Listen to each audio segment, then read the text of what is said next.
All right. We are live. Welcome to the Psychic Coffee Shop. I'm Mason. Of course, we have Joe. And then we have two great guests today. Go for it, Joe. Yeah, so Allen David Reed and Tahnee Woolf are the co-creators of the 10 Terrains of Consciousness, or the 10 Terrains model, I should say. Their book is introducing the 10 Terrains of Consciousness. Understand yourself, other people, and our world. That is a mouthful. That is a big title. So after years of research, they are finally bringing their new model to the world, and to lead the way for a more harmonious future. So American-born Allen David Reed, there on your left. And then, of course, we have is a global thinker and visionary who is pioneer in the field of virtual reality in Silicon Valley. My man. Gotta love it. Has worked as an architect, builder, planner, environmentalist, landscape designer. Is there anything you haven't done? I tried to cover as much as I could. He's also a generalist. There you go. And then, of course, right beside him is Australian Tahnee Woolf, a modern Renaissance woman.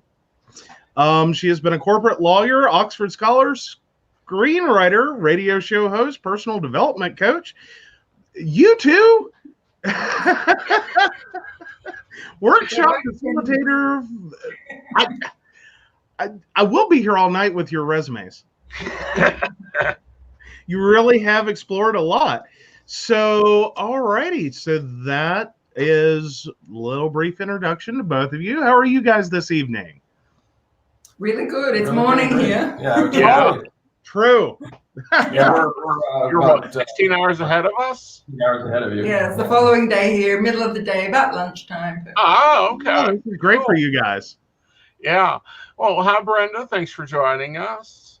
Yes, we do have, of course, our viewers who will come in, leave some comments. But yes, hello, Brenda. Sorry, it throws people off when we randomly start saying, like, hi. Yeah. So we like to warn our guests that, like, yeah, we will also randomly say hi. Yeah. So, before the show, we were actually talking about the differences because you're in Australia and, we're in the United States and Alan is an American. What are y'all seeing as major differences to, like, the global effect? I mean, because you guys went through a fire in your summer. We've got the West Coast burning off. What do y'all think? What are you seeing differently? Well, what we're seeing, I guess, in more the COVID response than the fires. The fires, I'm not sure if that really applies to the terrains as much, but certainly there's a lot of changes happening on the planet, and what we're seeing with fires, what we're seeing with everything, is how the different countries, the different populations are responding to these crises. The COVID crisis has been probably the most pronounced in terms of how different populations are responding to it, from fear and needing to stay safe, and how the politics, the governments are responding to it. Australia has been quite different than the U.S. Tony, you want to say a bit about Australia? Well, I mean, Australians overall, if you want to look at the terrains of the countries, Australia's at this one up here, the order-based terrain square. So we're still very much about following authority, doing what we're told, consensus reality, believing in institutions and governments. There's a lot of people here that are moving to the next terrain diamond, which is much more about free thinking and individual expression and uniqueness, and pushing aside the square. But because as a collective, the prevailing terrain here is still at square, people here tend to follow what the government dictates a lot more easily. So there are some demonstrations from people at diamond, but overall, the country here has pretty much fallen into line. The states that are in lockdown, people are doing it willingly. They're willingly wearing masks. I'd say that's the majority. Then, of course, there's people at the terrain before pyramid and the terrain after diamond who are very much more about individualism and rights, and they're arcing up against that. But definitely overall here, it's more compliant society, I would say. Right. What are you seeing as far as, like, example? Here's a nice hot topic: mask wearing in Australia versus here. It's like, I just hope they wear them. There, are you seeing more compliance and more? where my family is, which is a state called Victoria, which is the state that's under extreme lockdown, and they have been for the last 2 months. They're under curfew. They have to wear masks when they go out. They can't go more than 5 kilometers from their house. What's that in miles? 5 miles? About 3 miles. 3 miles from their house. Mm-hmm. And they're all wearing masks when they go out. Right. Really, yeah. But where we live, we're not in lockdown, so we're just having a normal life because our state got it under control very early. But it's very much state by state in Australia. And in the U.S. as a whole is at the prevailing terrain of diamond.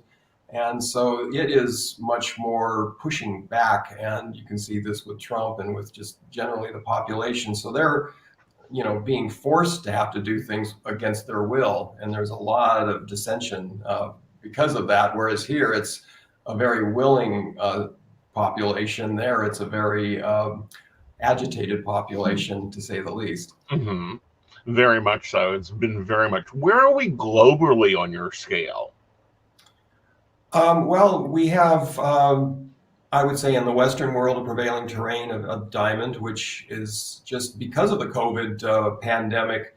Now, just because everybody's had to still themselves and stop, the whole planet went from the busyness of the Valley of Diamond, which is just everybody doing and going in all directions, to actually moving a notch towards the connection-based terrain circle. And that's just been very recent. So we're seeing a very subtle shift in the Western world.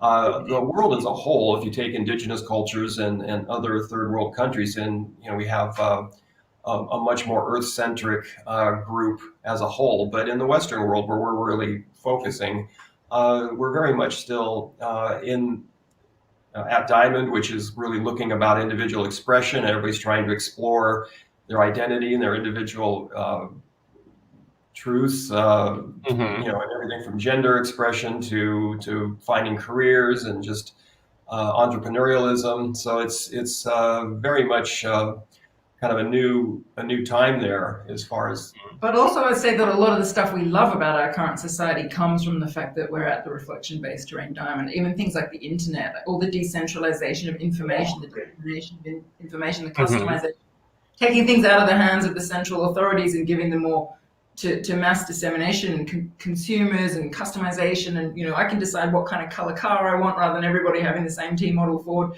It's a very different culture we're in now, with so much freedom and individual expression, because we're at Diamond. So it's positives and negatives always of everything. Right. And there's always a trade-off and that type of thing. Because I'm not sure, because we haven't gotten into it, where do you see more of the circle, or people reaching the circle terrain?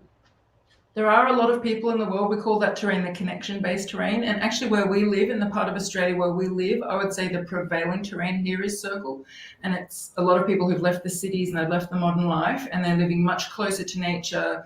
It's a very much community feel, a lot of collaboration, a much simpler life. And the kinds of technologies they develop tend to be more based on biomimicry and working in harmony with the earth, rather than kind of using our mind to dominate the earth for our own uses. It's a very different kind of thinking. Yeah, so there are people in pockets around the world who have formed communities at Circle, but overall the masses in most countries are still at the order-based terrain square or the reflection-based terrain diamond, or that you can find. Is there any of them at like the star? The star? The one before the triangle. Well, the radial. The second one you're talking about? Yeah, that's called radial. That's radial. It's a faith-based terrain. That's a terrain that we've, as a collective, left a long time ago. But there certainly are fundamentalist pockets in the world, some in the Middle East at this point, and others even in Western cultures, where you've got very fundamentalist beliefs that are looking at a more superstitious relationship to life, and smaller tribal sort of relationships. So there are some left, but you kind of see those as suicide bombers sometimes on the news, and others very radicalized oftentimes. We have more probably at the pyramid in the United States in particular. There's a lot of Wild West wheel-based terrain thinking, where people are. And we talk about the election, what we're seeing is really a clash of terrains. And this is what's fascinating about understanding the terrains model, is that you've got a clash happening where the Democrats have been appealing more to the progressive thinking at Diamond, and are tending towards that because you tend to have those populations in cities. And Trump has just sort of found his voice now by really, and not knowing it, I don't think, appealing back to Square and to Pyramid. He's kind of coalesced the two of those in his message he's kind of stumbled upon about law and order. And at Square, it's really about law and order. That's really what appeals to that, to the listening and to the safety needs of that group, the mainstream of the U.S.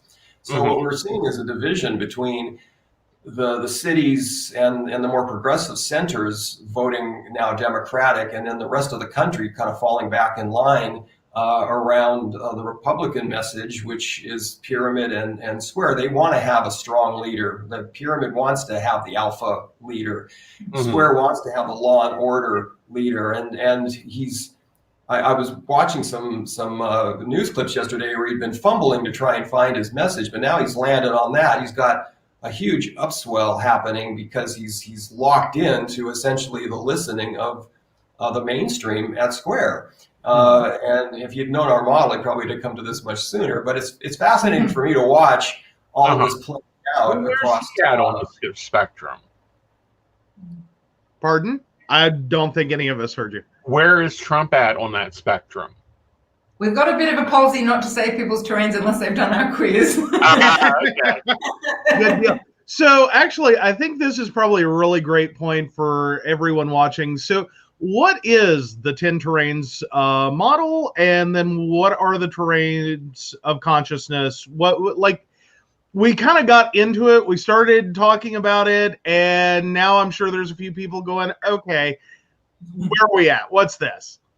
Well, it's a model of our spiritual evolution. We really all come from infinite consciousness. We are all of that, and we are in parallel universes separated away from that, depending on how we're perceiving reality. And you can see these as 10 different pairs of glasses people are wearing, and everybody is sitting in one of these parallel universes seeing the world through that pair of glasses. And the pair of glasses basically are their beliefs, perceptions, values, and they're what the ego needs to feel safe. This is really an ego-driven understanding in one sense, because the ego needs to feel safe. And so when the ego is separated from our infinite self, from our God self, if you will, it's going to take on behaviors. It's going to take on perceptions and values that it needs to have in order to feel like it can survive. And each of the terrains really, almost you can think of it as a different operating system, like you're a Mac and they're a PC. They're literally like, their entire way of relating to reality is very different. So if you're sitting around a dinner table, or you're stuck in lockdown with someone who is from a different, at a different terrain to you, then yes, there's going to be personality differences and different values in the ways you were raised. But if you're at two different terrains, there's a really much bigger difference, a really fundamental difference in how you see the world. And that can be really hard to reconcile. So one of the reasons people like to study this model, especially at a time when they're trapped in houses with people, is to be able to understand the other person and communicate in a way that lands for them, so that there can be less conflict between people. Because often people are married to someone at a different terrain, or they're in a working partnership with someone at a different terrain, or their parents, very commonly the parents will be at one terrain and the children will be at a different one. And the other thing we should say is that your terrain can actually change. This is like an evolutionary model. So someone might be, say, at Square for 40 years, and then they have a huge thing happen in their life, a divorce or a death in the family, or a succession of things happen, and suddenly their awareness like dramatically expands, and they're really seeing the world differently, and they don't want to keep doing the same job they were doing. They don't really resonate with the same people, the same processes or modalities or health practices that they did, and they're in a whole new world, and they've actually shifted to the next terrain. And so when people understand this, they don't feel like they're going crazy, because it's actually quite a common process. It's just not everybody. Some people do, some people don't. Everybody's journey is really different. Right. Oh, absolutely.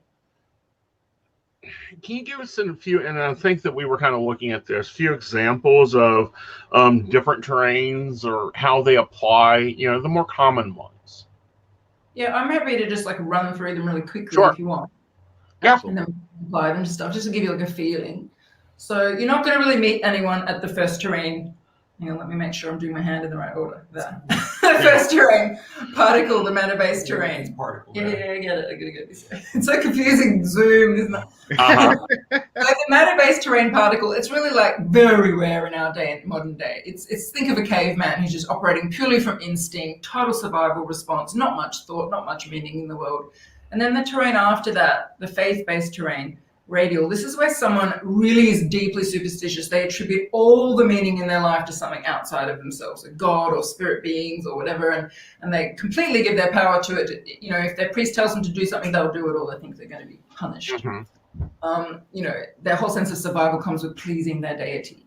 Mm-hmm. The next terrain after that, the wool-based terrain pyramid, this is where society or a person shifts to the point where they believe, I'm not being run by some god. I'm the master of my own destiny. Thank you very much. This is that kind of Wild West mentality, like whoever's got the quickest gun is going to survive.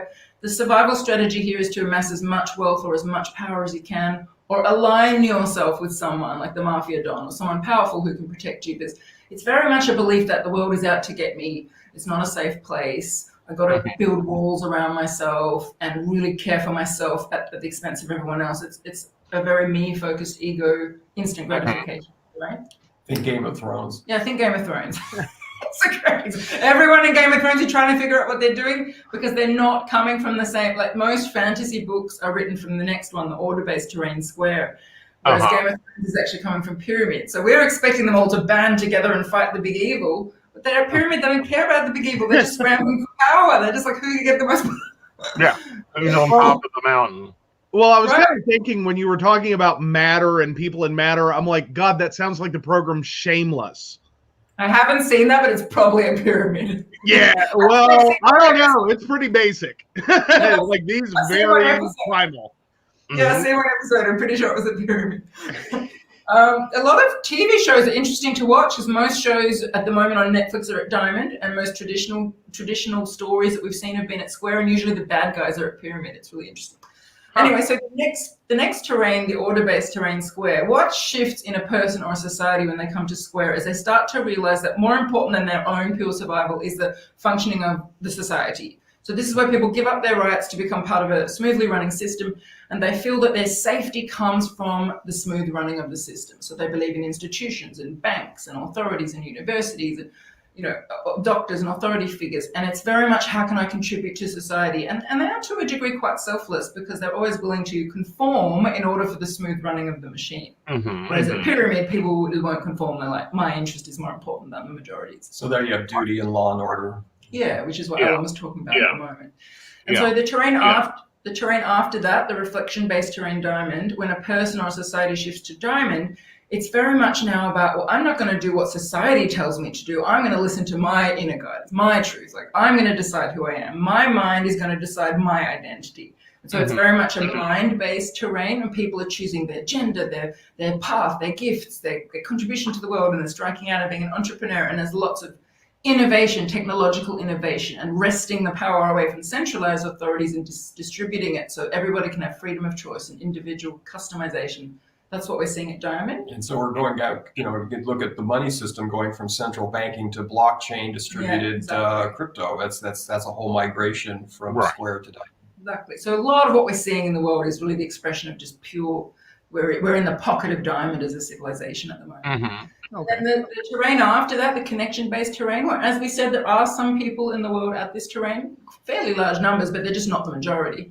The connection-based terrain, the shift that happens from Diamond to Square is really the shift from head to heart and from doing to being and from outer focus to inner focus. So at Circle, people starting to focus inwards on their feelings, their deepest truth. They're much more about connection to each other, connection to the community, connection to the earth. There's like a really visceral connection to the earth at Circle. Like someone at Diamond might be campaigning to save the environment out of ideology and their beliefs, but someone at Circle is actually feeling the pain of the tree dying. Like they're really deeply connected to the earth. So they're both activists. A lot of times you find activists from Diamond and Circle, but they're actually coming from a different place. So Circle's very much about cooperation, interconnectedness, biomimicry, living in harmony, like you know, Indigenous societies have always done, living in harmony with nature rather than domination of nature. Right. You're seeing a lot of documentaries and movies coming out about just biomimicry, living with the land, working with the resources of nature, and just saw one the other day from Food Sense or some group. So yeah, this conversation is definitely heating up now. Definitely. Right. And then the terrain after that, I'm going to start going a bit quicker now because you're going to have lower percentages of people. So now I'm probably getting to about 2 or 3% of the population is at the next one, the coherence-based terrain spiral. And here, someone's awareness is moving from being like deeply connected to the web of life, which we saw at Circle, to now they're really like having a multi-dimensional awareness. They're starting to sense themselves in maybe previous lifetimes, previous different dimensions. It's a very cosmic sense of self. And so everything that's happening at this terrain is trying to find an internal sense of coherence. Really in each moment, what resonates with me, what's right for me in this moment. And there's a real understanding and a real embodiment of this idea that I create my own reality from the inside out. My outside reality is a reflection of my inside reality. So people at this terrain are very self-responsible. They're doing a lot of work on their shadow stuff, the forgiveness stuff. So it's a very inwards focused terrain, a lot of deep personal growth. And then the terrain after that, the fractal-based terrain, toroid, that's very much a terrain of universal truth. So at this point, someone is really seeing the highest good playing out through the infinite intelligence that's happening in every fractal of society. So they're seeing politically as an expression of people's personal stuff and personal as an expression of people's political stuff. And they're just seeing that basically how the quantum field is playing out. That they've got a deep understanding of that. It's not mental, it's embodied. And as a result, they're living in a very deep place of trust. And then the terrain after that, the unity-based terrain, infinity. Often if you talk about someone being enlightened, they're really just saying that they're at the unity-based terrain, infinity. And there's lots of just average people on the street at infinity. It's not just people in like robes looking like a guru. It's actually people who have reached a place in their journey where they're completely surrendered in every moment. They're just a vehicle of divine will, but not in the disempowered way we saw at Radial at the faith-based terrain of suicide bombers. Much more a sense of a really deep knowing that I am one with everything. It's all just one point, and that gives them the ability to go through life without any ego, without any agenda, without any attachment. They're very humble and they're very much a witness. They're not the big spiritual teachers because they don't have any ego. They're just a little humble guy who's just deeply connected to everything, and they're really profound. And then just sort of as the bookends, we have the matter-based terrain here, and then at the other end of the bookend is the void-based terrain, nothing, which is beings that have shifted so far in their expansion that they don't even really need air or water, or they're immortal. They're kind of what people might call ascended masters. That's someone who's really shifted to that degree. But you're not going to meet those people walking around. They're just like the bookends. Not normally, because by the time that they're not coming, in my viewpoint, they're not coming back to this hellscape. It's like, no, we've learned in that school. Thank you very much. We will not be returning. Some of them do return. Although you may. I mean, if a very expanded being feels they need to come back to help a population in its evolution, they may drop in a pyramid or radial or a square do the bad deeds and do the things that need to be done or provide the leadership. So they will, sometimes, because for them it's and really from toroid and beyond, you're really in service. It's really about being giving back. I mean, that's what the true idea of giving back is, because you're really in a self place. Yeah. So how is it like when you change terrains? Is it a conscious shift, or is it just a life path shift? Well, there's an event horizon that you pass through, and truly, you will have a very visceral change. Your world, you will feel like you're not in Kansas anymore when you go from one to the next. I see this often here. People from Sydney, the city, dropping from Diamond, coming into Circle, and their whole world, they just don't know who they were. They want to just get back to to be simple, to the land. They just don't resonate with their friends anymore. It's just something just really has changed, and it's almost like they wake up one morning and everything's different.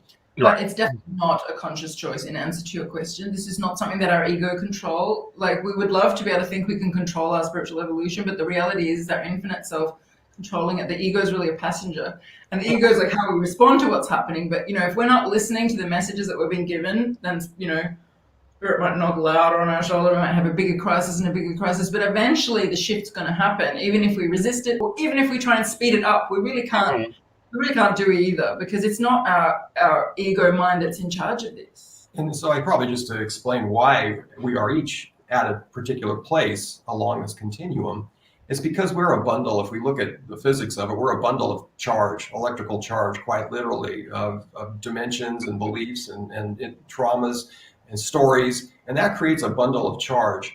And that charge is really, if you look at it, holding us away from our infinite self. It's keeping us somewhere apart from that based on how much charge we have in our being, in our field.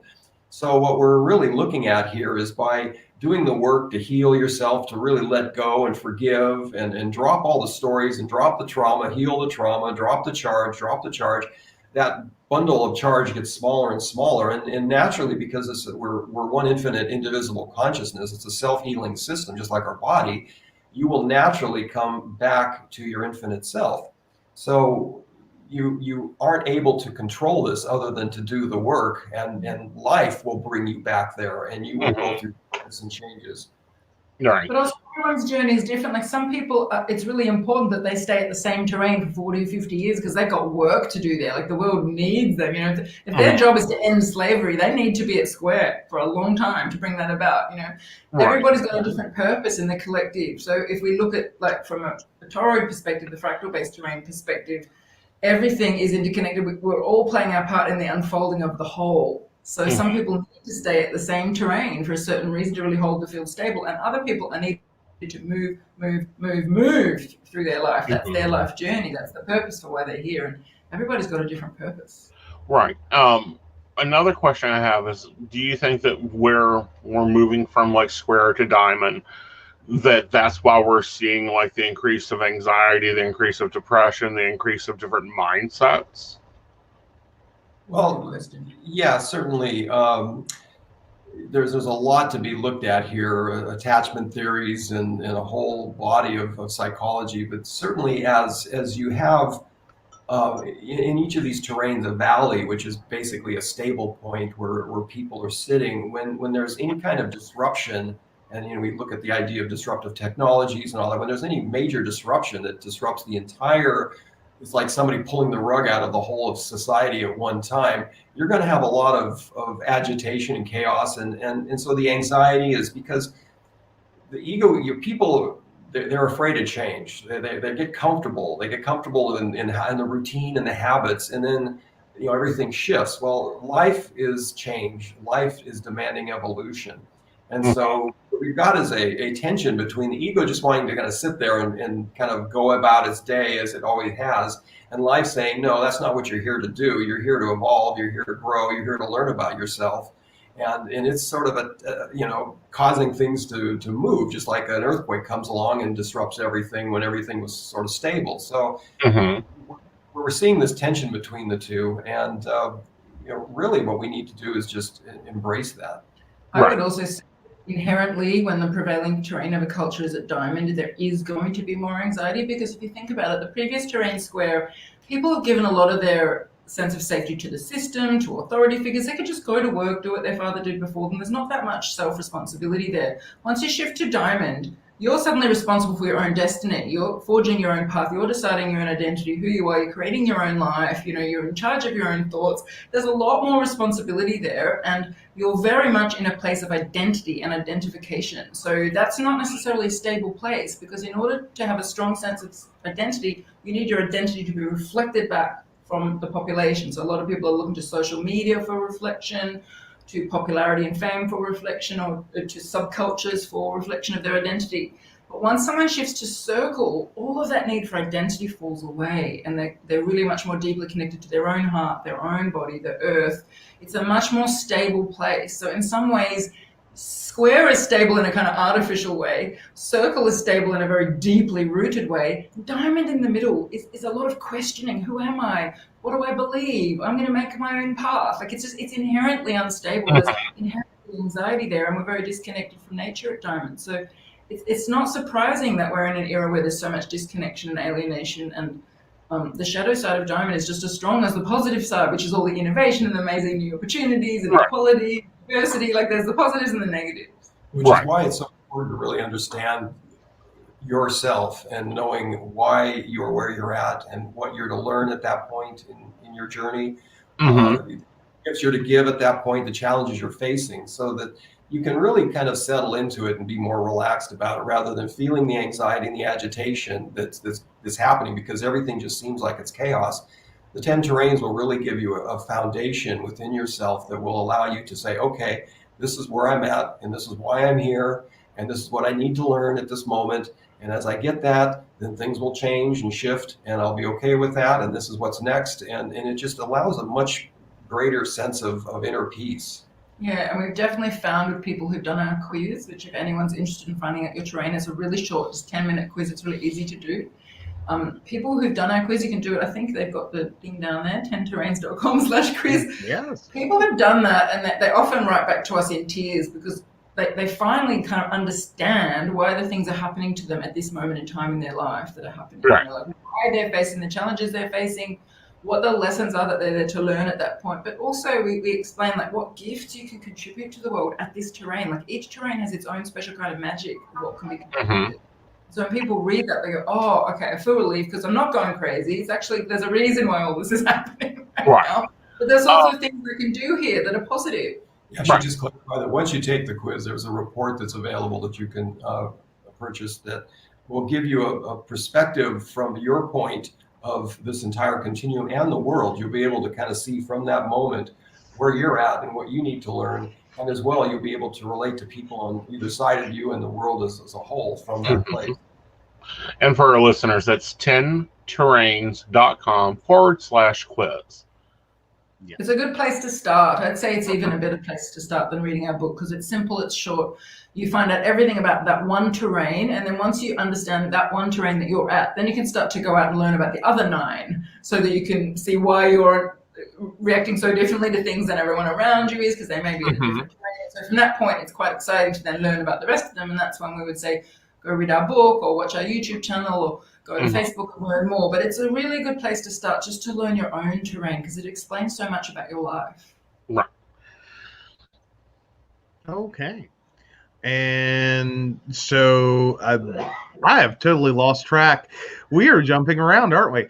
Yeah. So, okay, since we're jumping around, I just kind of, like, I'm sitting here and I'm taking it all in, which is kind of my thing. I tend to be the quiet guy over in the corner who, 20 minutes later has a question and thoughts and ideas. Hi, this is where we're at right now. Speak to us from the future. Yeah, really. But so I'm sitting here and I'm kind of like getting it is that most people are somewhere between radial and circle, mostly. Okay. And that's them as a whole. Now, are there elements of like people's ideologies that before they hit that spiral that are just kind of all over that range, that like their views and opinions are just kind of hitting at different places? And then it's like until the spiral, it just all starts to coalesce? Or is it really that people are just kind of passing through? Well, okay, so to go back to my point, you are a bundle sitting in one place, but you could have certain behaviors that we call lagging behaviors. So you could have certain programming that's back at pyramid around money and sex, perhaps. You could also maybe have done some spiritual exploration, and you have some projected understanding of what it means to be enlightened. So you could be projecting forward, but at the heart of it, you're still sort of sitting, your charge is still holding you in one place. You can be thinking you're in different places, but you're really in one place, lagging or projecting. And because these first 7 or first 6 are single truth terrains, you really can only see yourself at that point and not really understand any of the others. When you're at spiral, you can then start to see all of the terrains in their individuality. And as you expand from there, you can start to see a multiplicity of it. But when you're sitting in these single focus terrains, you can only really relate to the world.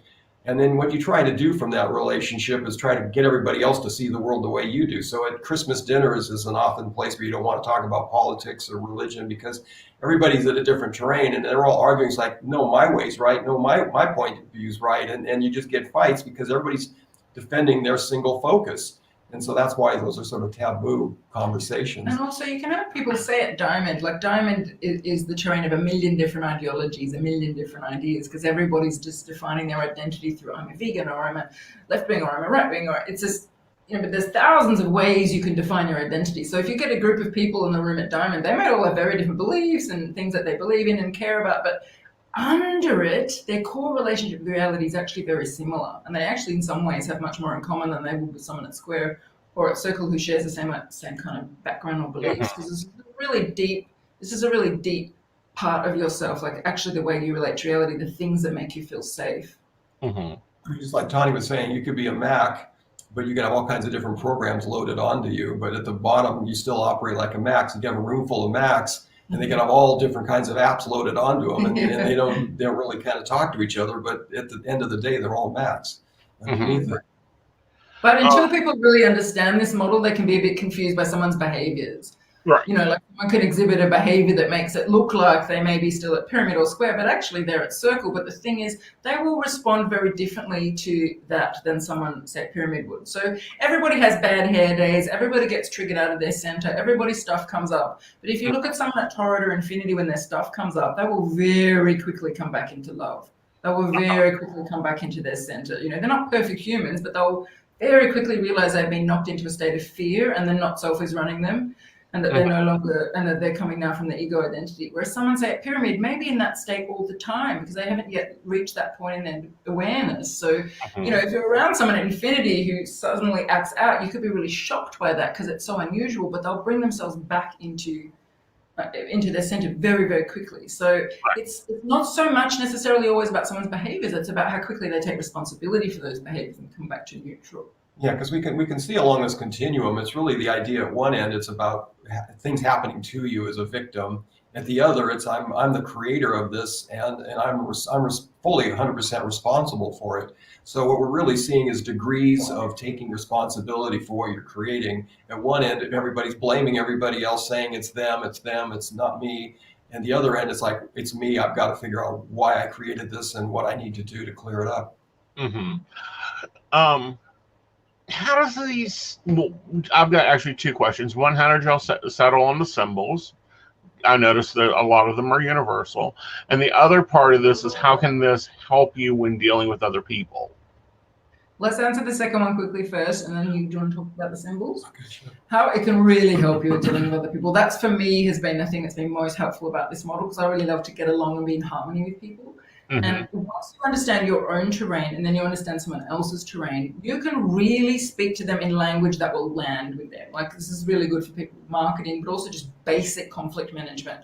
If you've got cancer and your father is at school, he's going to want you to go to a doctor and do chemotherapy. And if you're at Circle and you want to do some deep healing heart-based process that involves eating natural foods and working with your emotions, your father's going to freak out because he's actually at Square and he needs to feel that you're following the rules of a doctor. So if you understand that, you can explain to your father, maybe even go and see a doctor in the beginning just to calm him down. But you'll understand what you're dealing with, and you'll be able to talk about it in a way that lands with him so he can feel calmer and more safe with the situation. So the more you understand about someone else's terrain, the easier it is to navigate conflict and get along, especially like if you're in a relationship or you're living with someone who's at a different terrain.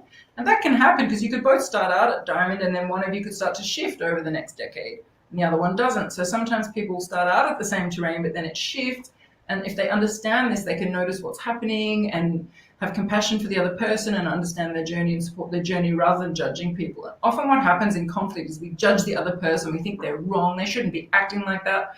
But when we understand why they're acting like that, because of the terrain they're at and the lessons they're learning and the challenges they're facing right now, then we can just accept them where they're at, give them compassion and give them love and have a lot more patience. And often that diffuses the conflict, just that compassion. And so to the question of the symbols, there's an entire body of math and symmetry that's happening here. You've got outer terrains, 5 outer terrains, 5 inner terrains. The outer terrains, you can see they've got a dot in each of them, which is where the ego is sort of seeing itself separate. As that moves to the inner terrains, that sort of dissolves in and becomes more transparent. You've got alternating collective and individual terrains. You've got masculine and feminine. The first 5 are really fear reactive, and the second 5 are coming from a love response place. the biggest journey is Tahnee indicated, is from the head to the heart. So these are like outer and inner shift. So each of these symbols is speaking to the subconscious very specifically. It's telling an entire story, so that if you see this continuum in a blink of an eye, your subconscious has just read it. Everything is in there. It is universal symbology, but it's very specifically designed in order to tell you the story of the spiritual evolution back to ourself. So how did y'all start digging into this model and researching it? Because I believe you guys both came from two different directions with the same information, or? Well, I have spent my entire life with leading scientists in the world, and myself being a mystic and scientist trying to understand the bigger picture, came to understand that a lot of the science that we're currently dealing with is really not accurate. It's sort of old in its understanding of things. As we come now into a deeper understanding of quantum physics and non-local consciousness, when you start to see electrons across the world talking to each other simultaneously without space and time, it just sort of throws all the old theories out the window. Right. When you start to get what's really going on here with one indivisible consciousness, everything falls back into alignment, just like the Earth going around the sun rather than the sun going around the Earth. So I've been studying that. When Tahnee and I came together, she had been working with human dynamics, and so we were trying to just understand the world and looking at a lot of different models to try and understand for marketing and doing our projects.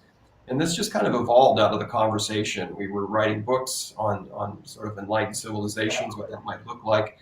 This happened to be one page of that discussion that's just taken a life of its own. It just has demanded us to really bring this out. So it's been an evolution of just deep inquiry.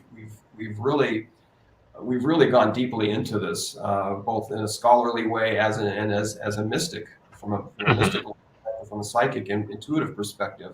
So we're coming at it from all directions, and spirit, I'll have to say, just really brought us together to have this come up between the masculine and feminine, the balance of the perspectives we both hold, which are complementary and very far apart. But through that, this beauty is arisen, and so this is what we feel is our work and our gift to humanity. Yeah, and we originally actually were a couple, which we're not now. Now we're just colleagues, but we were sort of put together in this environment where we're living together in a house. And, most couples are doing domestic things. We're in the shower talking about this, and in the bathroom talking about this, and in the car talking about this. And all we ever did was talk about this and ask questions and ask questions. And after a while, we started to realize, we're not here for a relationship. We're here to do this work. And it became really clear, yes. But we kind of had to get tricked into it. But what it did was it forced us to be together a lot. And we're very opposite in how we see the world. Alan, as you can see, is a big macro thinker, political and economic systems and history and politics. And I'm a micro thinker of people and the dynamics and relationships and how they understand their own personal journeys and their relationships with each other. And I've got a lot of expertise in that. And so, but we're both very good at seeing patterns. And so when you've got two pattern-seeing brains that are looking from the opposite dimension, stuck in a house all day, every day, asking the same question over and over and over. And the question we were asking is, what is underneath the differences between people? What is underneath their behaviors? What is underneath their thoughts? What is underneath their values? It eventually just became clear that it's actually this deep relationship with the self, the capital S self, that is the difference. That we're all one indivisible consciousness, but we're each seeing it through a different filter, a completely different filter. And once that became clear, then it just kind of devised itself. It's a very simple model. The 10 terrains are actually very simple, but then once you get into it, there's a lot of detail and a lot of depth. Right. Just from the basics of it, it's actually a very simple model. And as it's evolved, we see this as I see this as being probably one of the most profound mystery schools available. It is it's like snowflakes. It's like simple H2O on the surface, but there's no two alike, once they form. So this is what the beauty of this is. It's looking at the building blocks of consciousness. Very cool. And go for it, Joe. Well, all right. So we had so many questions set up from going through the book, and now we've kind of been all over the place. But so basically, you could take any also topic and run it through the entire continuum. As in, like, you can take, just like literally anything that, like, computers are a thing that exists.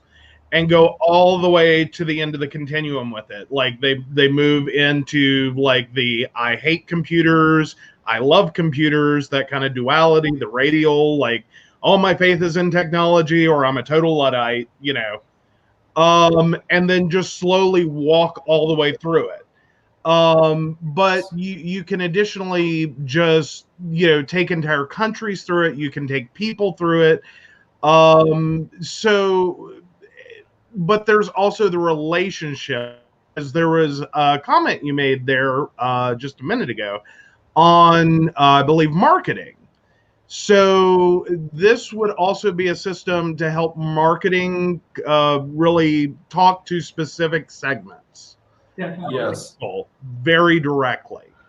Yes. Let's expand on that maybe. Well, so each of these terrains has its own specific, it's its own universe of listening. It has its own memetics. It has its own language. It's literally like each terrain, like one terrain's speaking French, the next terrain speaking German, the next terrain speaking Spanish and English. You know, it's so in order to communicate to someone that's speaking another language, you have to speak that language in order for them to get it. So there's no difference here. You're basically dealing with someone who's hearing a completely different thing. You could be saying the words and they're hearing them in a way that you had no idea that they were hearing them in that way. So there's all this translation going on. So in order for, you know, dispute, you know, any kind of diplomats or just, you know, marketers or legal, I mean, literally this will apply to every profession once we really bring it forward, you know, to make it specific. Once you get that, you can say it in a way that that person in that terrain is hearing you in a way that's making them feel safe and gotten and heard and seen. So this is really about empathy and compassion. What's going on in our world, all the chaos and confusion, is because we're trying to, in a way, talk over each other rather than just say, hey, wait a minute, you need to hear it this way. I'm gonna stand in your shoes. I'm gonna walk in your shoes for a mile. I'm gonna say it in a way that you'll feel safe, you'll feel heard, gotten, and comfortable. And that's going to create so much more harmony, so much more peace to go at it that way than all the treaties, you know, we're attempting to sign. No. I was going to say also, as well as like knowing how to target your audience and speak clearly to their listening, it can also help you identify who your people are. Like, who are the people that really resonate with me as an audience or as clients or even as friends, or, you know, who are my people? Like, when you really understand this model, like if you're trying to develop some product that's at spiral, that's, you know, about energy and resonance and deep personal sense, self-responsibility, and creating your own reality, and you're trying to market that to someone who's a mainstream consensus reality thinker at Square, it's just not going to get what you're talking about. But they're probably also not your people. So it's not just about speaking in a way they can hear, and it's exhausting to try and talk to someone who's not going to get you. Much easier to just find the people who really are going to naturally resonate with you and put your energy into those people. But sometimes we are forced to interact with people who see the world differently, and it's definitely helpful to understand where they're coming from so you can have compassion and a way to communicate more effectively. But it's also just know that you do have choice, and you can choose to, especially in business, to market and target to people who are naturally fit for you. When you understand this model, it's easy to figure out who they are. Yeah, so we've just a look at, for business, you've got your products at a terrain, your markets at a terrain, your management teams at a prevailing terrain, and you're at a terrain, and you really want to have all of those be in alignment so that, you know, you're able to have the thing work really seamlessly. So understanding yourself, understanding the people you're working with, understanding the culture of your company and your product and what it's about in terms of its values, if you will, and then, you know, the group that you want to bring that to. And if you really go out aligned, it'll sell itself. People will be waiting for it. When you have to sell it to them, they're just say, here it is, and they'll go, oh, thank you, I've been waiting for that. Right. You know, and it's a good example, I think, would be with this system is looking at a car. Whereas, you know, if you're looking at pyramid people, they want to know how much bling goes on it and how impressive it looks. Squares wants to know, is there standard option packages and what's the total price? Diamonds wants to know exactly how they can customize it. And I think circles are more like, well, what's the fuel economy of it? Does it have a hydro option or, you know, that type of thing? You got it. Exactly. Yeah, that's clear. I mean, there's always going to be exceptions, and you've always got to look at what's under what they're doing. But on a surface level, that is definitely true. Yeah. Yeah, it's a marketing principle, knowing your customers, and I think that that'll come in very handy. But I also think in relationships and people that work in relationship coaching, this can be a very handy tool to kind of cut through and go, okay, you're doing, and people do this with astrology too. You're dealing with the Taurus. This is what happens with Tauruses. This is what you need to understand, and this is how you need to present to them, or that type of thing.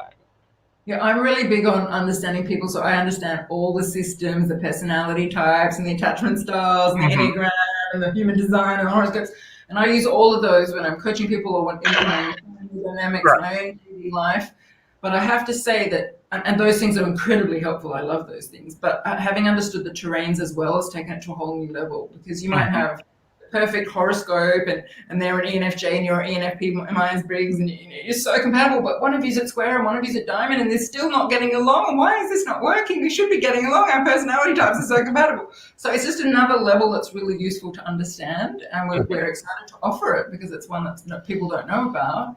And it's just an adjunct to all the other systems out there to understand people. But the difference between this and something like your star sign or your Enneagram or your human design is those are based on your birth or what you came into this world with. Like you came in as a blonde or a tall person or you got green eyes and you're a Myers-Briggs, ENTJ or whatever.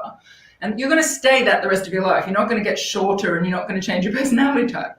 But your terrain can change. Well, most people aren't going to change. Their fundamental star sign is never changing.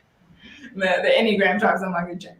But their terrain can change. So you could be ENTJ, brown hair, tall and green eyes, and your human design might be a manifestor, and you could be a square, and then you could shift to diamond, and you're still all those things, but you're now embodying them in a different way because your fundamental relationship with reality has changed. So you're still an ENTJ personality type, but the way that's going to show up, the kinds of things you're going to do, that how you're going to embody that will be different. So it's just another lens to look through when you're trying to understand people, particularly for relationships. And one of the things we're wanting to do hopefully next year is to start to train people in this model who have expertise. Let's say they're a diplomat or they're a marketing expert or they're a relationship coach or they're a couples therapist. And we want to train them so they can take the 10 terrains into their area of expertise and bring it to those couples counseling sessions and bring it to those marketing sessions and bring it to those political analysis sessions. Because as you've observed, this model is very general and it applies to lots of things and can help in a lot of areas. But there's only two of us and we can't go into every area. So we want to train lots of people up who can take this, really deeply understand this model and take it into their sphere. Right, and you're looking at that for 2021. Hopefully. What are you doing now? What are some of the cool stuff? Because you mentioned YouTube and kind of teased us with that. What are y'all up to doing? What do you got planned going on now? Well, YouTube, we certainly would encourage everyone to go to our YouTube channel, 10 Terrains, because we've got a COVID series which we've been developing, which shows how each of the terrains are responding to COVID. So that'll give you a sense of because everybody's universally now familiar with this whole thing. It'll give you a lens into how each person's viewing that. So we are actually in the process of developing more teaching materials. An online course is coming. We've got on the website a book and a video that you can, and the quiz, and that gets you a very good foundation. Seeing the YouTube videos we're building more and more all the time. We're also going to have a community inside of the 10 terrains where people can meet each other, spiral can meet spiral, circle can meet circle. And this is going to help create a lot of collaborative opportunities and project opportunities and just friendships where people feel isolated. They don't feel anybody around them gets them. It's a way for people to start to meet and connect up with others that really get them instantly. And we feel a lot of good's going to come out of that as well. So those are a couple of things in the works. And from all of that, as people really get into this, we'll then have deeper learning opportunities for terrain mappers, which will then be certified to go out and bring this into various professions and to do this analysis for others as well. Yeah, and at the moment we are putting a lot of energy into our YouTube channel. It's quite a new direction for us to put energy into. So if anyone wants us to make a video to answer a certain question, you can just always email us, team@10terrains.com, team@10terrains.com, and then we're happy to make YouTube videos about that. And yeah, definitely subscribe to our YouTube channel because it's quite a new channel and we're just putting a lot of videos. I've done some videos applying the 10 terrains to different movies because I think it's a really great way to Right. teach. Like when I talked about Game of Thrones being a pyramid, as opposed to Lord of the Rings, which is coming from square. These are fantasy genres that like when you watch them, you're like, this is so different from what I'm used to seeing. And it's because it's coming from a completely different terrain.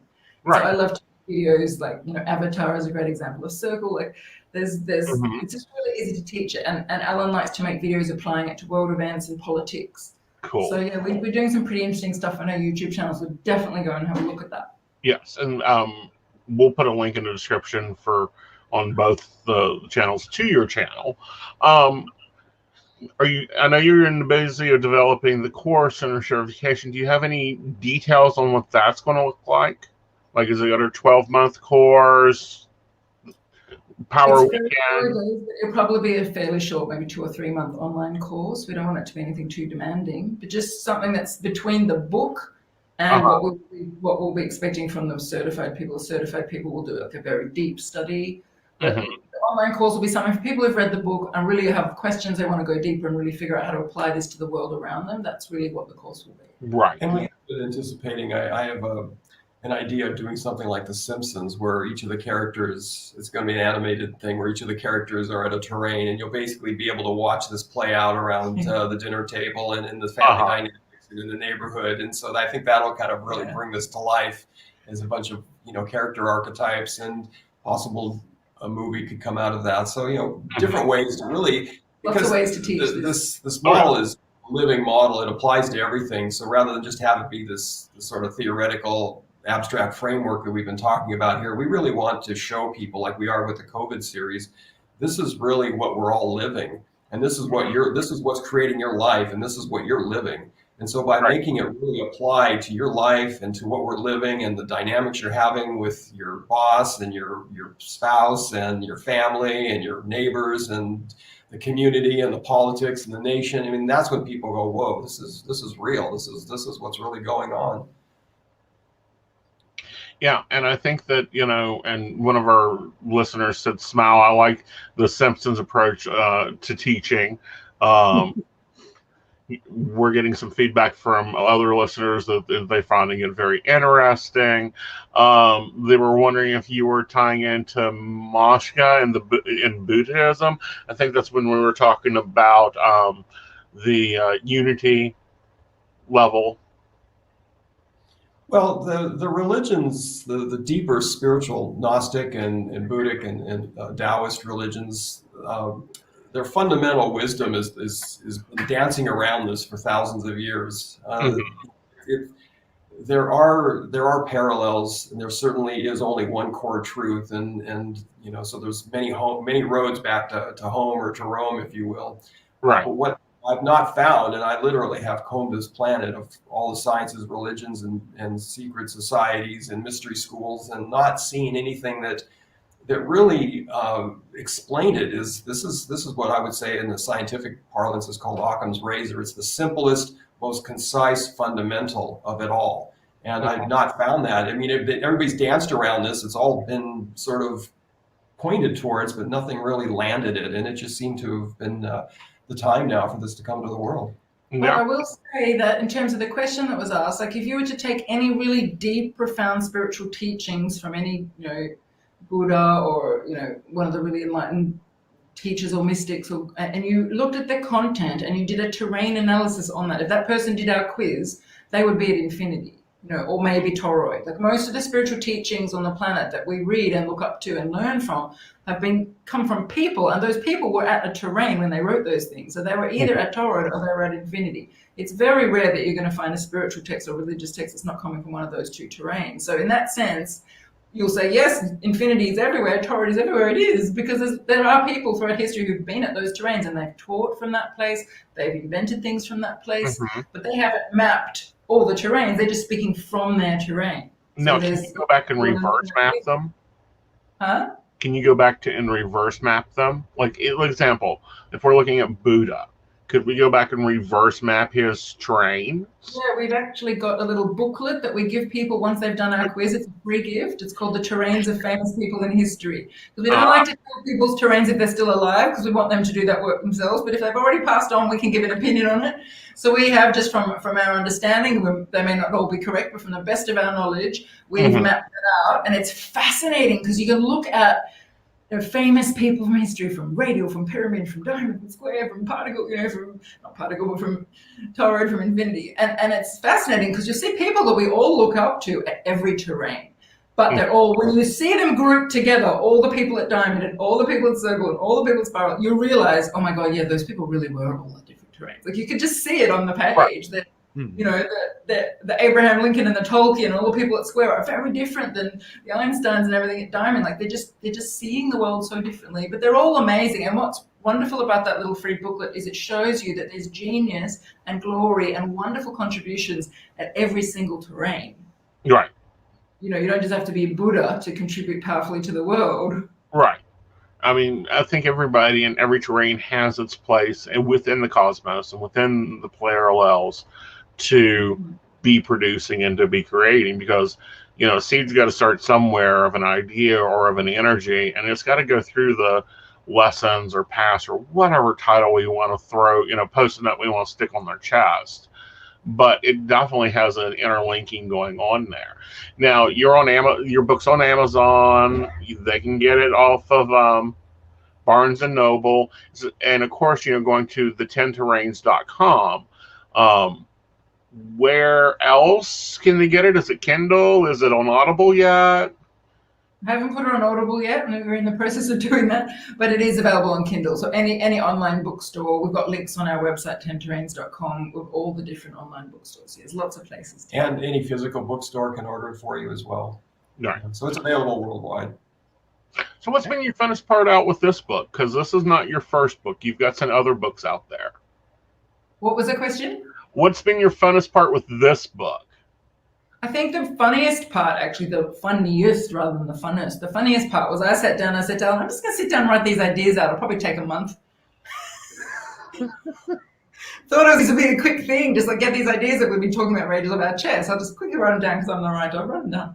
And then end up being like a 300-page book, which took like a year to really refine and work through. And we realized it was a huge body of work. And since then, we've done nothing else but teach this model, because we realize there's so much to it and it's so profound. Even though it's so simple, if you drill down into any of these terrains, there's a lot. There's like how collective systems play out, how political systems play out, how societies play out, how individuals play out. There's just so much in each one. And also, as one moves to the next, there's a huge journey between diamond and circle, between circle and spiral, or between square and diamond, that in itself could have a book. There's so much to it. I think just the most fun thing was putting it together and just getting it all on paper in its most basic form. That was really satisfying. Yeah, the biggest challenge was the quiz. Basically what we're dealing with is consciousness, and to take on the challenge of identifying where someone is in this continuum in consciousness has been it's taken us 5 years to refine this through a large process of where we had manual doing many people manually and statistically corroborating things and learning as we went, and now got to where we've got this thing self-learning in the back end, and it's proving itself to be quite accurate. I mean, of course, somebody could possibly come out different if they're not really being honest, but to be able to identify where you're sitting in this process has been, I would say, for us, quite a deep challenge and a lot of fun. And it was challenging because you have to get underneath people's self-concept, underneath their own opinion of where they're at, and underneath what they've read in books, to actually the terrain that they're actually embodying on a day-to-day basis. And it's not always easy to do. And originally, a really long questionnaire where people would write essays and we'd analyze them and go, wow, this person's actually at this terrain, but they don't think they are. But eventually we learned so much from those long, in-depth processes that we managed to really see what were the key things that would give away where someone was at. And what's interesting is when people do the quiz and they read their report, we tend to get 3 different responses. Like most people go, oh my God, that nailed me. It's so accurate. Oh my God, my life's flashing before my eyes. It explains everything. Excellent. Yay. And then you get a small percentage which go, no, that's totally wrong. And it could be because they just didn't answer the questions, honestly. That's, that happens. And then we get another group where people who read the report and they go, I don't know, I don't really resonate with that. I don't think that's where I'm at. And then like 3 months later, we get an email from them saying, oh my God, everything you wrote in that report was spot on. I can't believe I couldn't see it in the beginning. Because often it's hard to see the water you're swimming in. Especially if you've read the book or you've done a lot of spiritual workshops and drunk ayahuasca a few times and you see yourself as being an infinity, but you're actually not. And it's okay where you're at, but it's just not where you're at. So if you get the result, it might be confronting for the ego, but then when you read it and you really see it, suddenly it's exciting because you realize it's explaining what's happening in your life.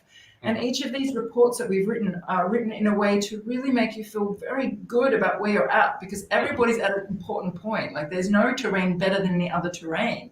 They're all really, really valuable to humanity, and there's massive contributions to be made at every terrain. So I think once people read that and really get that, they often feel a lot of relief. And sometimes they write to us in tears saying, I'm so relieved to know that it's okay to be where I'm at now. It's actually okay. And gosh, there's so much good I can do here. Yeah, well, the deepest spiritual work is really to do the work where you're at, because that's be in the moment, be where you're at. Learn what you're to learn there. It's why you incarnated to be there. You've got infinite lifetimes, so you're at that point. So embrace it. Be at that point. Learn what there is to learn, and that's where where you're at is who am I? Is a question we often ask ourselves at some point in our life. Well, where you're at is going to start to answer that who am I question. Now, what I find interesting is the responses you're getting from the reports is a lot of what I get back from psychic readings or tarot readings. It's the same response, and it's like, well, either A, you really didn't want it, you just done it to do it. B, yeah, give it 3 months. Or what, you need a brick house to fall on you, honey? The spirit's been knocking on your head for a while now. Well, no, I do have to comment real quickly, though. As you were talking about creating the quiz, what kept running through my head is the amount of, to borrow a business phrase, the amount of your own dog food you had to eat to get there, to figure out how to create questions that would properly resonate through all of the type or all of the terrain. Exactly, you're a genius. That was the problem, because we'd write a question, and then we'd realize that someone on a certain terrain was seeing that word in that question totally differently from how we meant it when we wrote the question. And we'd be like, oh my God, people at Square don't see that sentence the way we thought they did. But that made it really fun, because that was really interesting. Years ago, we learned so much about the terrains from that 5 years of developing that questionnaire and that led to the quiz, because we started to see how they're seeing these words that we were using. It was fascinating. Yeah, like I said, at every terrain, you could have a word, but at every terrain, they're going to hear that word and interpret that word and translate that word differently. And so we had to really get out of our own way to be able to get into the mind of that person and see how they're interpreting it from their perspective. So definitely that's huge and deep learning for us as well. Yeah. Because I think he was at one time. Organization. Go for it.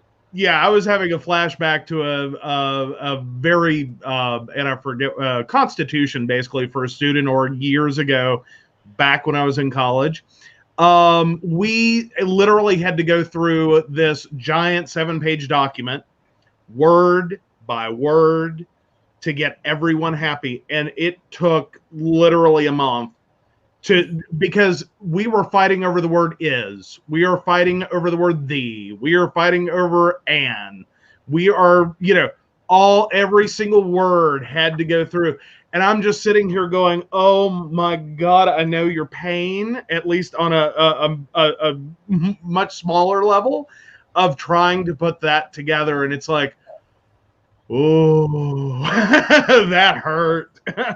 We've had people, because we did our first presentation about the 10 terrains in 2015, and there's about 100 people in the audience, and they're all real interested still. And so for 5 years, we've had them emailing us going, when is your quiz coming out? When is your quiz coming out? When is your quiz coming out? This is not easy developing this quiz.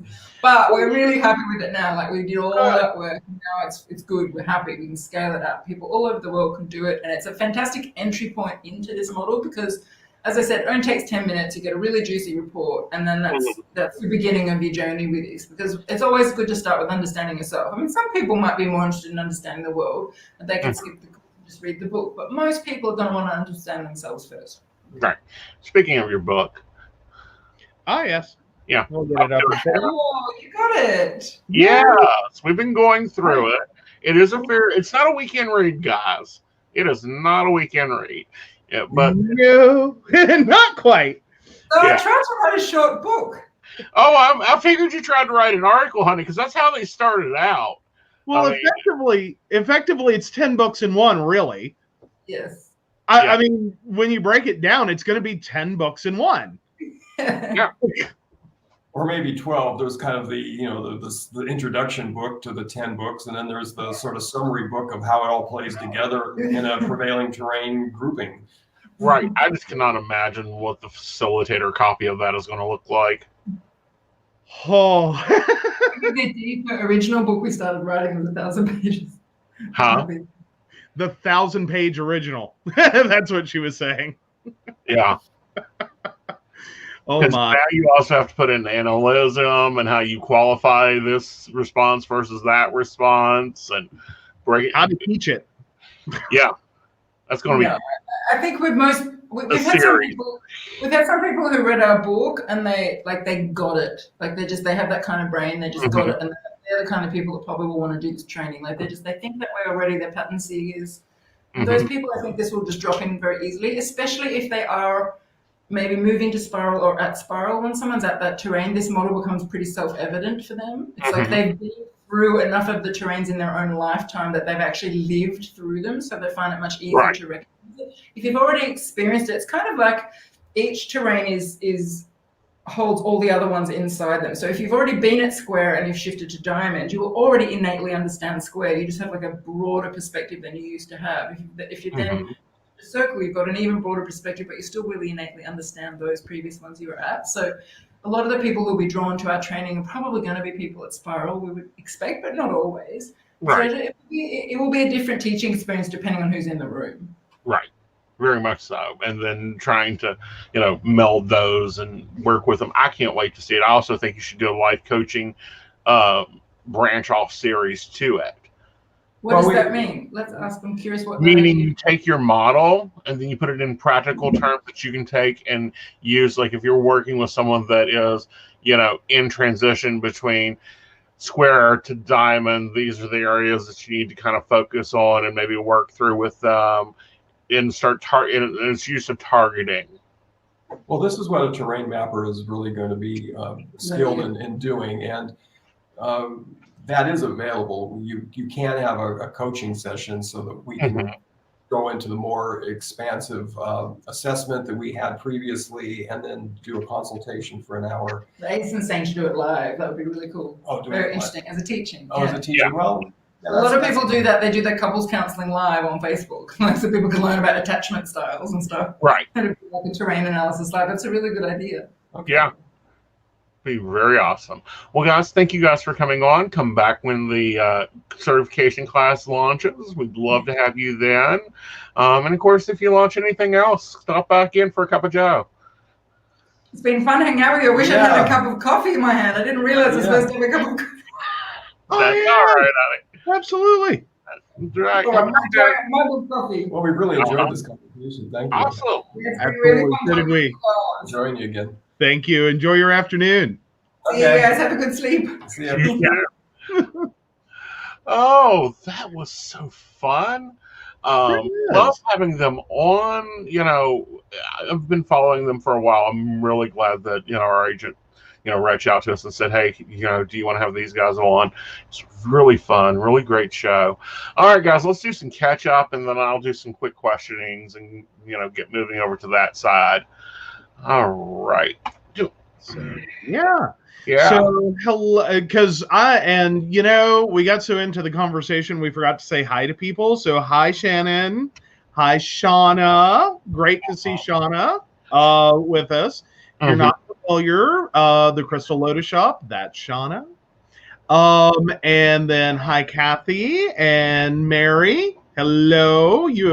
you have really contributed on that conversation. We were trying to get all the different stuff in because you were there. Like you were, I think we were on the same kind of like mental telepathy moment of like, like, yeah, this is very, like, I feel the Silicon Valley influence. Mm-hmm. Like that IT influence, that know your stakeholders and learn what everyone wants and needs and bring it all together.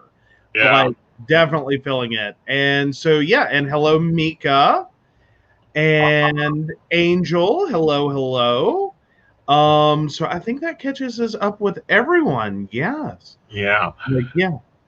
I gotta say, I was struggling like with the description and everything, like, and I was still like not getting it, but I like, wow, snapped right in. Yeah, it was very, very interesting. I've been going through the book, and normally, unless it's something at this quality of writing, I can go through any New Age book in about 3 days. This is like, okay, we've got to like get out the highlighter, get out the note taker, let's start applying into it, because it is a new model. And I really like the contextualization, the tying in, because me and you are both in different spectrums. You're more, I can hand you a manual on how to operate a new operating system, and you'll eat it alive. Different tarot decks, different New Age thinking. I can do that. This one kind of ties in a lot, and I really see that influence there of both the scientific with the mystics. I like that. Absolutely. I think it was like probably the author, like they're going to hold the title of the authors that we most like coalesced into together. Because I know you guys got to notice this. Sometimes for the authors, I'm sitting here going, I'm struggling a little bit to keep up, but okay.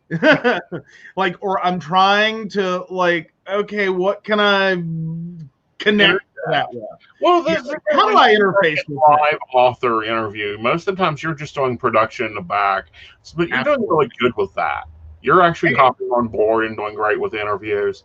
So yeah, we're going to be having more interviews on now that we've got a system down that works well. This was probably on the techie side of it. This was my most like, oh my God, I don't want this to go wrong, because our old host Blog Talk, we couldn't have international authors on unless they were US based. Or unless they wanted to spend a lot of money. Yeah. Long distance. Not doing that. Not for so I'm definitely glad they came on. I'm glad that things popped on. Mary, did you get the IBS? Because when you guys are on the different channels, I can't tell which one that you're on. I'm hoping that you were on the coffee shop channel. If you weren't, let me know and I'll push it to the other channel. Guys, I am taking, one question, doing one question readings. If you want to pop one through, not a problem on that. If you've gotten your copy of Under the Table and Dreaming, you'll see a whole article about these guys in it, and talking about the book.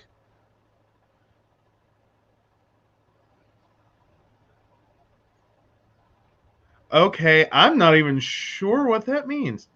Medicare, right? I think you might know what that's a reference to. Not really sure, Mary. Kind of okay. A beep here.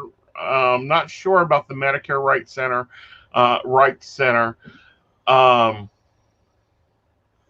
Yay! Brenda got her first issue. It was our first issue we had put out in a long time. It was a really, really good book, really good fun time. Guys, be looking for the next one. It will be out Halloween, September 30th will be our Halloween edition.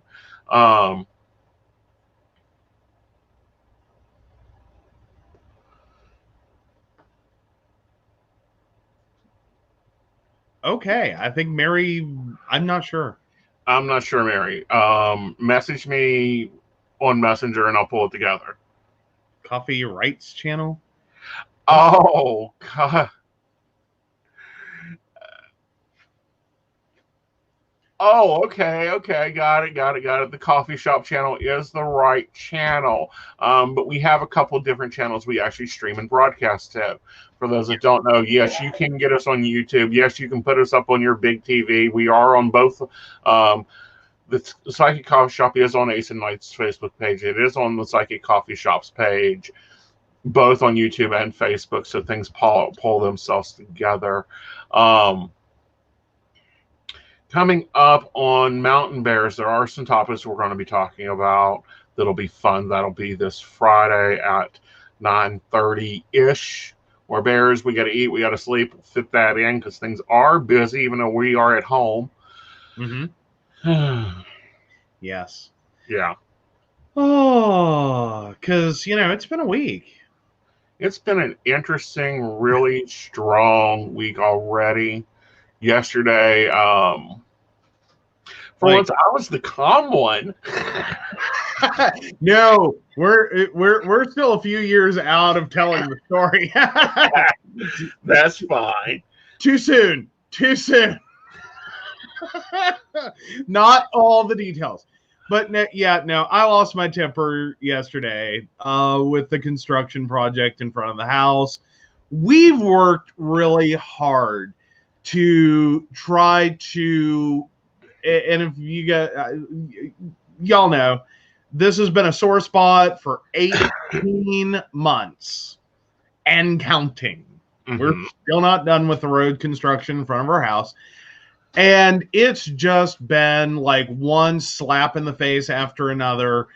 And it culminated yesterday with a site superintendent shoving plans in my face, trying to tell me that, see right here, it's on the plans. And I'm like, yeah, I got that part. That's what you're doing. I'm trying to tell you that is not what you're supposed to be doing.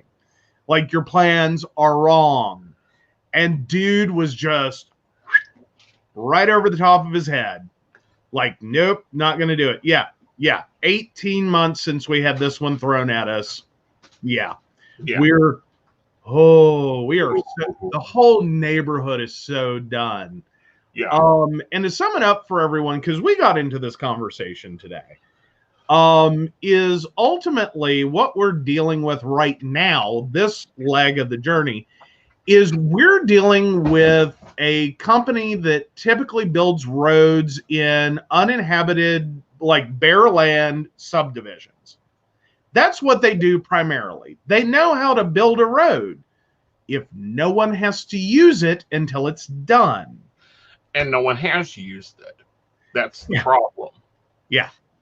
This road is over 50 years. Well, it was built in 1942 is when this development went in. Yeah. So this is a very old set road. Yeah. That was not really the best built to begin with. As in, like, it wasn't a fully fledged road. It in 1942, it was dirt. Yeah. And then, somewhere around the 50s, it became gravel, and it stayed that for 40 years? Till 92. Yeah. No, 94. Then we got a paved lane.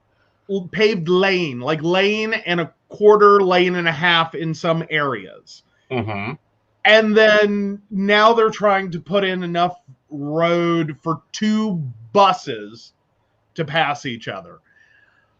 That's a lot of jump from lane and a quarter to 2 buses can pass without knocking mirrors or, having a quarter side impact.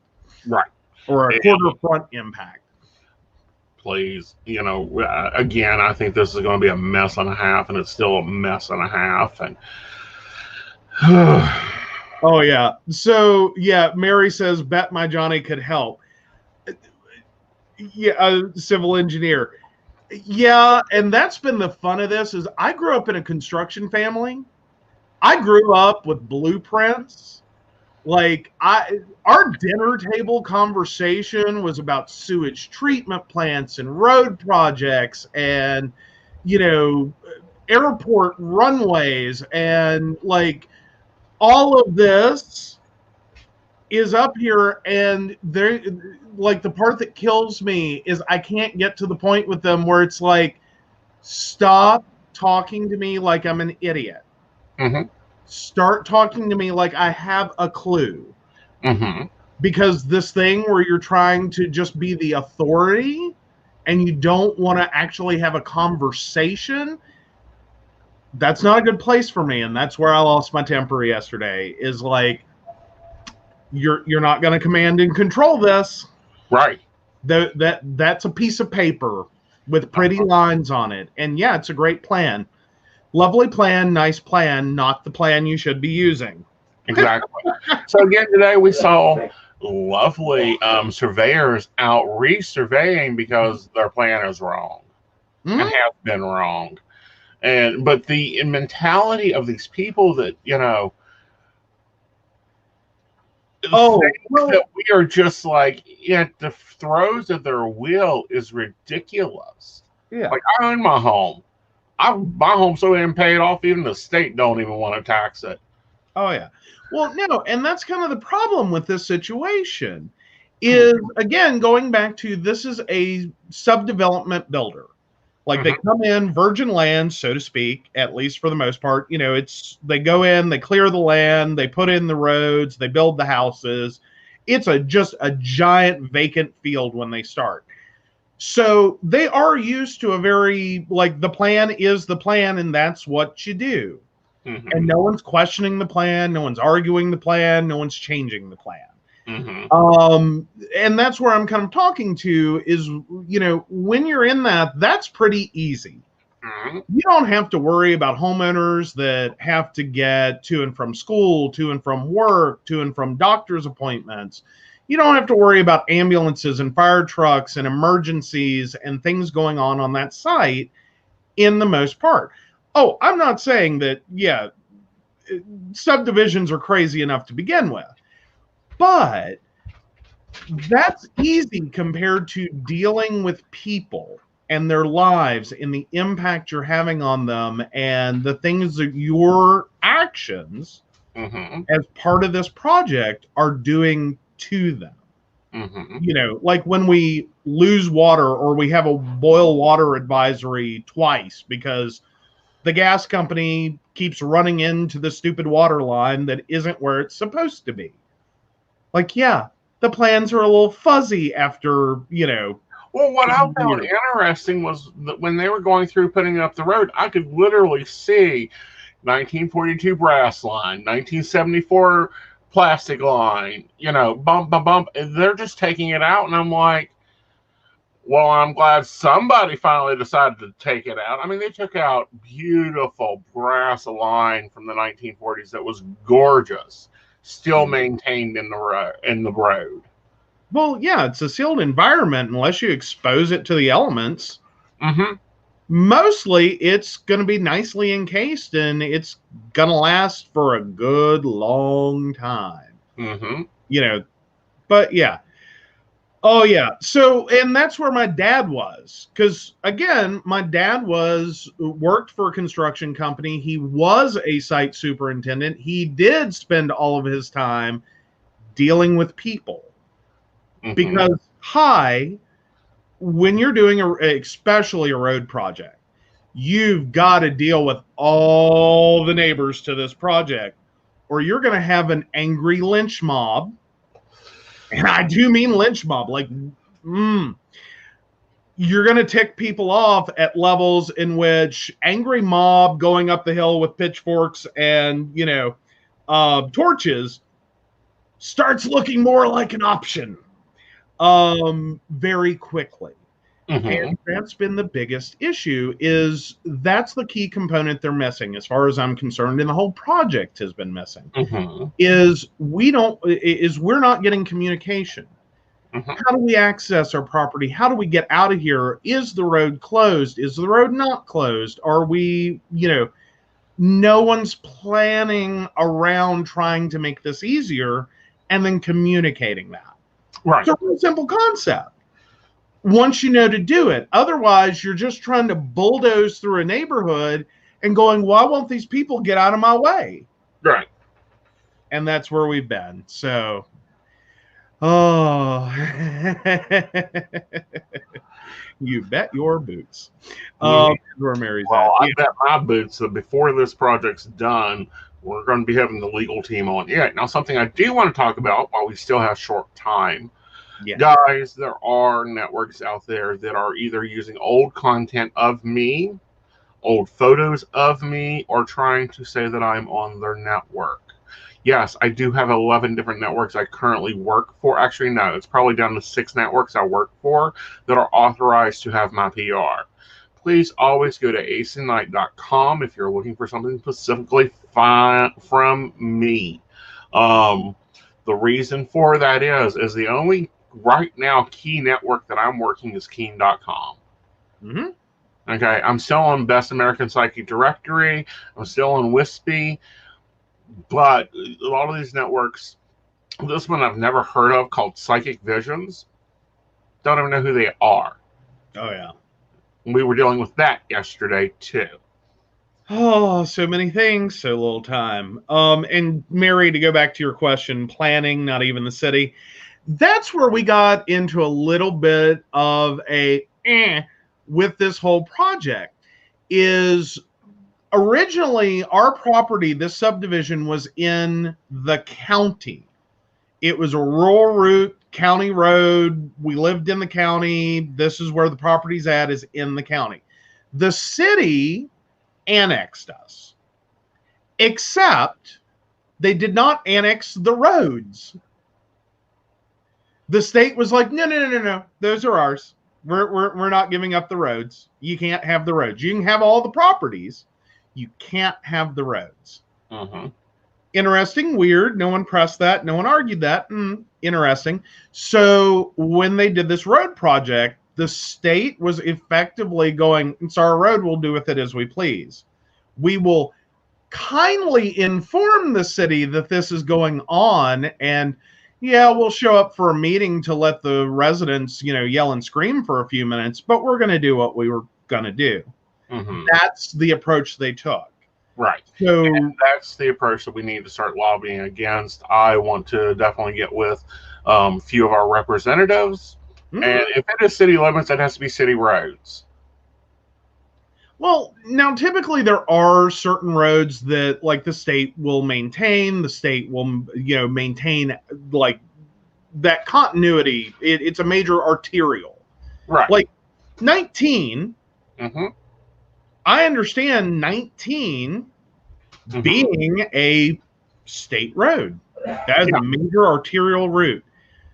A lane and a quarter road through a subdivision you're going to hold on to. That's weird. Right. Why would you Especially when it's like Delta 55? Yeah, it's a weird spur route as far as, it's not, it doesn't connect to anything, or didn't. Right.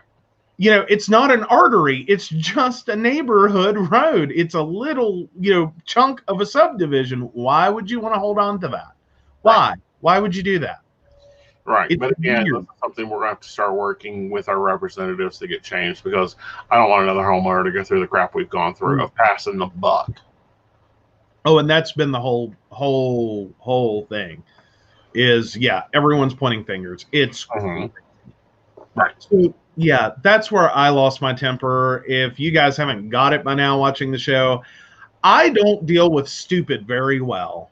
Well, I don't think either of us deal with stupid very well, but in this case, I was just like, oh, you're going to treat me like a blonde? Oh, honey, let me show you who Dolly Parton who is. Let me show you the qualities of Dolly. Yeah. And to answer Mary's question, yes, that's the back side of our property. Yes. And then our actual access is one block over on a different road. So, yeah, I understand why West Virginia State Road 19 is a state road. It's a major arterial route. It's a 4-lane highway. Got it. Understood. But no, not some little lane and a quarter, off of it. That's crazy. That's crazy. Right. When we don't even get road service, like cleaning service from the state, that comes from the city. Yeah. So yeah, the city got all the responsibility, but none of the authority regarding it. That's the more clear definition. But yeah, which is a big deal. Yeah. Very much a big deal. Very much a big deal when it comes to things like taxes and all that. Mm-hmm. So yeah, there's going to have to be some conversations with our city representatives and our state representatives. Oh yeah, and that's a West Virginia wide conversation because we're seeing stories about that all over the place. There's the road in Oakville where where they're in the dispute with, and we talked about that previously, where Norfolk Southern and Oakville and the county and the state are all arguing about this one road because part of Norfolk Southern's easement effectively collapsed onto a road. And whose responsibility is it to fix it?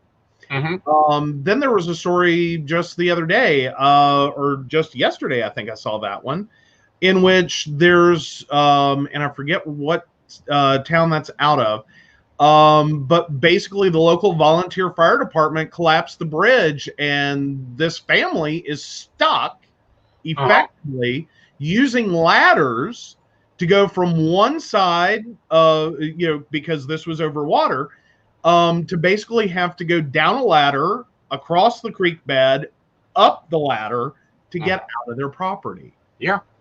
Timmersville is another city that has state roads that are collapsed, that are blocked, that are influencing emergency access to a lot of major popularities.